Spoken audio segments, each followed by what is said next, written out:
விடுதலை சிறுத்தைகள் கட்சியினுடைய முன்னாள் திருவாரூர் மாவட்ட செயலாளரும் தொழிலாளர் ஆணையருமான என் பாசத்திற்குரிய மா வடிவேலன் அவர்களுடைய இல்ல திருமண விழாவிலே திருமண விழாவை நடத்தி இங்கே வருகின்ற விடுதலை சிறுத்தைகள் கட்சியினுடைய துணை பொதுச் செயலாளர் அண்ணன் நாகப்பட்டினம் சட்டமன்ற உறுப்பினர் ஆலூர் சானவாஸ் அவர்களே, விடுதலை சிறுத்தைகள் கட்சியினுடைய துணை பொதுச் செயலாளர் சென்னை உயர்நீதிமன்ற வழக்கறிஞர் சமூக போராளி அண்ணன் வழக்கறிஞர் ரஜினிகாந்த் அவர்களே, வடலூர் தமிழக கட்சியினுடைய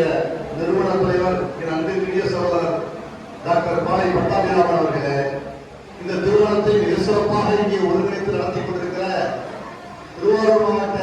விடுதலை சிறுத்தைகள் கட்சியுடைய மாவட்ட செயலாளர் ஆரியர் அண்ணன் தங்கை தமிழ்ச்செல்வன் அவர்களே, மாவட்ட செயலாளர் அண்ணன் வெற்றி அவர்களே,